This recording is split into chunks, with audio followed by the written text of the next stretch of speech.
hedef kutlu düşe, baş koyduk bu yürüyüşe, ak sevdayla dirilişe. Söyle var mısın, söyle var mısın? Gel kulak ver bu türküye, hedef yepyeni Türkiye, hizmet için bu ülkeye. Söyle var mısın, söyle var mısın? Dertlere derman bulmaya, binlerce gönül almaya, milletin sesi olmaya. Söyle var mısın, söyle var mısın? Tırnakla kuyu kazmaya, büyük oyunu bozmaya, yeniden tarih yazmaya. Söyle var mısın, söyle var mısın?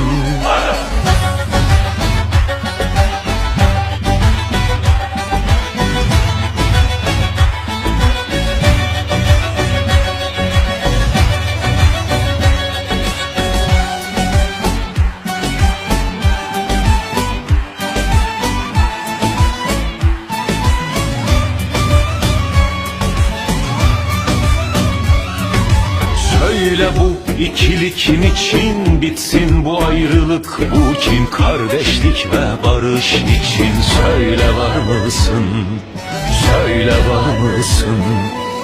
Gel kulak ver bu türküye, hedef yepyeni Türkiye, hizmet için bu ülkeye. Söyle var mısın, söyle var mısın? Ege, Doğu, Karadeniz, Marmara, Trakya, Akdeniz, birlikte Türkiye'yiz biz. Söyle var mısın, söyle var mısın? Tırnakla kuyu kazmaya, büyük oyunu bozmaya, yeniden tarih yazmaya. Söyle var mısın, söyle var mısın?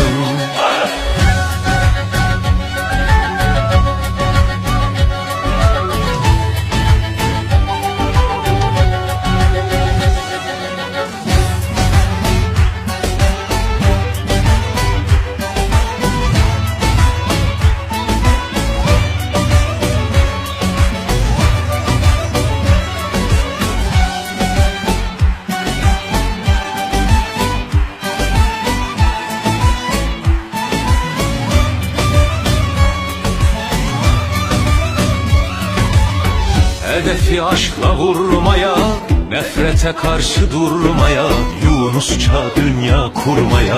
Söyle var mısın, söyle var mısın?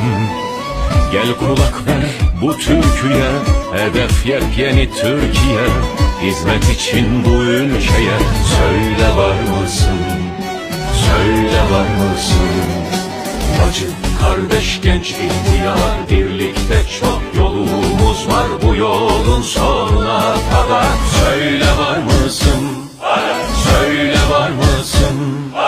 Tırnakla kuyu kazmaya, büyük oyunu bozmaya, yeniden tarih yazmaya.